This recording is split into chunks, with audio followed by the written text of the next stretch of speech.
Tapi ngomong-ngomong, H1 ini kasihan nih, belum kita bahas. Padahal perintah ini sudah kita tulis di dalam video sebelumnya. Jadi biar lebih adil, kita bahas juga. Jadi H1 ini untuk membuat sebuah judul tulisan di dalam HTML-nya. Kalau teman-teman lihat, pasti sudah menebak kalau pakai H1 ukuran tulisannya itu lebih besar dari paragraf. Dan H1 untuk membuat judul dari websitenya.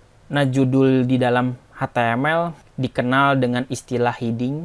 Heading biasanya digunakan untuk judul dari suatu paragraf. Dan heading bagian yang tidak bisa kita pisahkan dengan paragraf. Artinya kedua elemen tersebut selalu kompak dan sering kita gunakan untuk membuat sebuah informasi tentang websitenya. Kalau teman-teman buka website kelas Baledemi, di sini ada judul dan ada paragraf.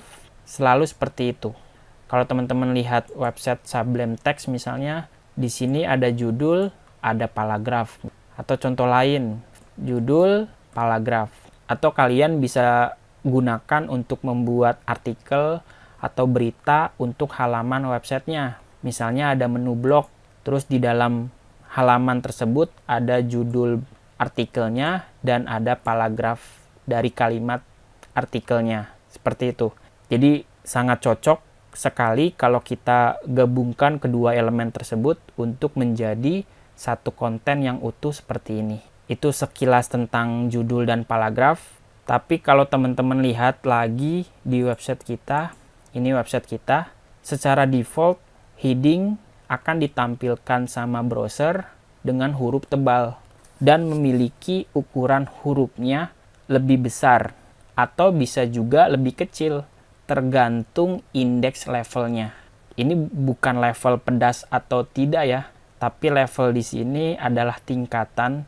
Tingkatannya sendiri mulai dari 1 sampai 6. Pokoknya penulisannya kita tulis pakai H. H di sini singkatannya heading, sedangkan angka 1 adalah tingkatan levelnya. Berarti yang saya buat H1 ukurannya itu paling besar. Kalau teman-teman pakai H6 seperti ini, maka ukuran judulnya lebih kecil. Jadi di bagian ini sebenarnya kita bahas tentang elemen heading. Bentuk penulisannya seperti ini. Jadi angka 1 di sini adalah indeks levelnya. Indeks levelnya sampai 6. Penulisannya cukup sederhana. Jadi kalian boleh coba-coba hasilnya seperti apa. Kalau teman-teman buat H1, terus teman-teman buat H2, misalnya di sini kita copy aja dengan tulisan yang sama, maka nanti hasilnya akan sedikit lebih berbeda. H1, H2, dan H untuk berikutnya. Tapi perlu kalian ketahui, biasanya di dalam satu halaman hanya boleh ada satu tag H1, selebihnya kalian harus gunakan tag H2 atau tag H3 yang dikombinasikan dengan paragraf.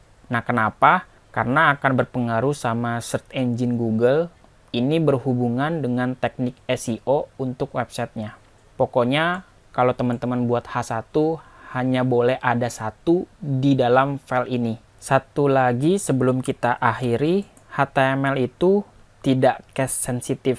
Artinya penulisan P kecil dianggap sama seperti P besar. Pembuka dan penutup. Hasilnya sama aja. Browser akan tetap menampilkan. Ya walaupun begitu, biasakan saja menggunakan huruf kecil seperti yang tadi saya buat, seperti ini.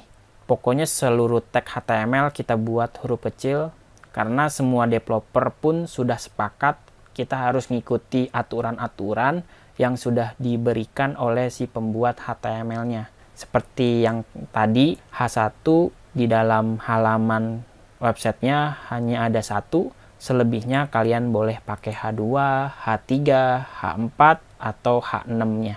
Karena itu akan berpengaruh sama teknik SEO yang nantinya teman-teman pelajari ketika website ini sudah dipublish, sudah ditempatkan di hosting atau di dalam keadaan online yang dimana website yang teman-teman sudah publish bisa diakses di mana saja. Jadi itu dia tentang perkenalan HTML yang cukup sederhana. Kita akan coba lanjutkan lagi di video-video berikutnya. Terima kasih.